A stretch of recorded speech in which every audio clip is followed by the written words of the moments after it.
तर तळीय दरडग्रस्तांसंदर्भातील बातमी समोर येते। तळीय दरडग्रस्तांना निकृष्ट दर्जाची घरं दिलेली आहेत। पाण्यासह या ठिकाणी प्राथमिक सुविधांचा अभाव आहे। त्यामुळे दरडग्रस्तांना कंटेनरचा तात्पुरता आधार घ्यावा लागतोय। शासनाने म्हाडाच्या माध्यमातून दरडग्रस्तांना घरांचं वाटप केलं, मात्र या घरांमध्ये पाण्यासह प्राथमिक सुविधांचा अभाव आहे। तसेच घरांचं बांधकाम निकृष्ट झालंय। त्यामुळे घरांच्या वाटपानंतरही तळीय दरडग्रस्तांना या घरांचा वापर करता येत नाहीये। तळीय दरडग्रस्तांच्या या नवीन वसाहतीसाठी स्वतंत्र पाण्याची टाकी आणि पाण्याची व्यवस्था तयार करण्यात आली आहे। मात्र इथं पाणीच नसल्यानं दरडग्रस्तांची पाण्यासाठी वणवण सुरू आहे। त्यांना घरं मिळूनही त्यांचा मुक्काम कंटेनरमध्येच आहे। शासनाने याची पाहणी करून सुविधा उपलब्ध करून द्याव्यात अशी मागणी तळीय दरडग्रस्तांनी केली आहे।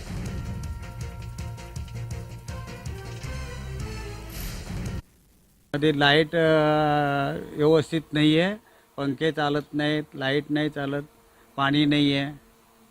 हा प्रॉब्लेम तर मेन आहे। त्या पाण्याशिवाय तर आम्ही राहू शकत नाही। जास्त करून म्हणजे पाण्याच्या समस्या आहेत आणि बरं ती कामं केली नाही, ती कामं बी पूर्णपणे केली नाहीत। लोक रोज जाऊन कंप्लेंट देतात। मी तर अख्खी पूर्ण लिस्ट लिहून दिली माझ्या कामाची।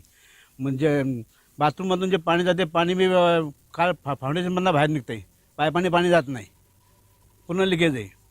म्हणजे बोला कुठं सांधे नाही भरलेले, कुठं नाही, पूर्ण मुंगी। आत्ता अजून राहायला माणसं आले तरी मग घरामध्ये मुंगी माहीत नाही, पाखरं माहीत नाहीत, अशी कंडिशन आहे।